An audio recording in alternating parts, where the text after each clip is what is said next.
Complete shutdown কর্মসূচি ঘোষণা করেছে জগন্নাথ বিশ্ববিদ্যালয়ের শিক্ষার্থীরা এবং যে দাবিগুলো বলা হয়েছে সেই দাবিগুলো না মানলে সচিবালয় অভিমুখে পদযাত্রা করবেন শিক্ষার্থীরা। কিছুক্ষণ আগে কিন্তু সাংবাদিকদের এক সংবাদ সম্মেলনের মাধ্যমে এই কথাটি কিন্তু নিশ্চিত করেছেন আন্দোলনরত শিক্ষার্থীরা। এবং আমি যদি আপনাদেরকে একটু জানিয়ে রাখি, মূলত সেনাবাহিনীর হাতে দ্বিতীয় ক্যাম্পাসের যেই কাজ সেই কাজ হস্তান্তর সহ 3টি দাবি ঘোষণা করেছে জগন্নাথ বিশ্ববিদ্যালয়ের শিক্ষার্থীরা। এবং দাবিগুলোর মধ্যে যদি আমি আপনাদেরকে একটু জানাই, প্রথম দাবিটি হচ্ছে জগন্নাথ বিশ্ববিদ্যালয়ের যে দ্বিতীয় ক্যাম্পাস সেই দ্বিতীয় ক্যাম্পাসের যেই কাজ সেই কাজটি মূলত যে এখন যারা করছেন তাদের কাছ থেকে কাজটি নিয়ে আসলে সেনাবাহিনীর হাতে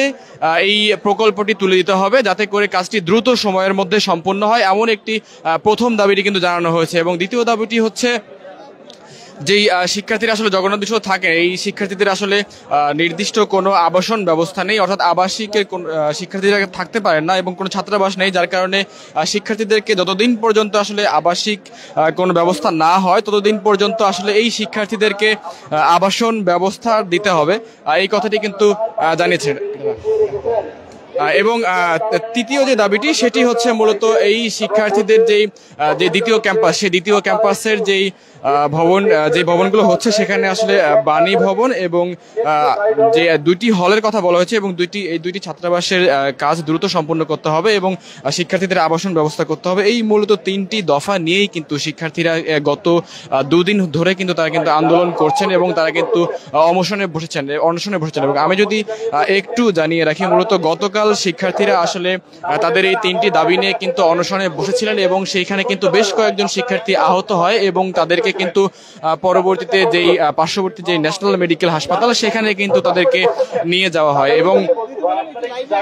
আজকেও কিন্তু মূলত আসলে সেই একই দাবি নিয়ে এবং সেই 3টি দাবি নিয়ে কিন্তু শিক্ষার্থীরা আবারও কিন্তু তাদের যে ক্যাম্পাস শহীদ মিনারের সামনে কিন্তু তারা অনশনে বসেছেন। এবং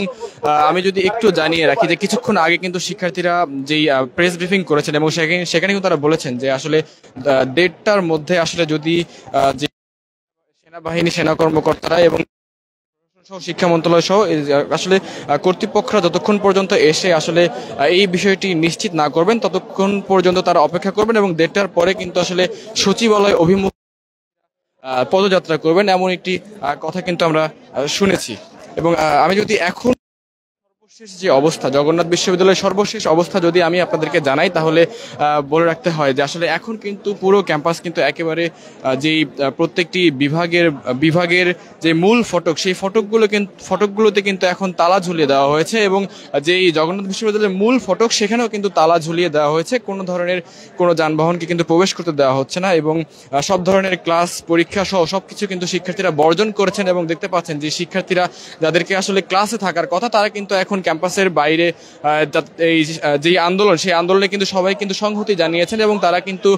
এই আন্দোলনের সাথে কিন্তু যুক্ত হয়েছেন এবং তারা তাদের যে দাবি সেই দাবিগুলো কিন্তু বারবার জানাচ্ছেন এবং সব ধরনের ক্লাস পরীক্ষা সবকিছু কিন্তু এখন একেবারে বন্ধ রয়েছে। একেবারে কমপ্লিট শাটডাউন কর্মসূচি ঘোষণা করে তাদের যেই অনশন কর্মসূচি সেটি কিন্তু পালন করছেন শিক্ষার্থীরা। দর্শক, আমরা ক্ষণে ক্ষণে আপনাদের সঙ্গে যুক্ত হব এবং দেশের সকল খবর সবার আগে পৌঁছে দেওয়ার চেষ্টা করব। এতক্ষণ আমার সঙ্গে যুক্ত থাকার জন্য সবাইকে ধন্যবাদ জানাচ্ছি।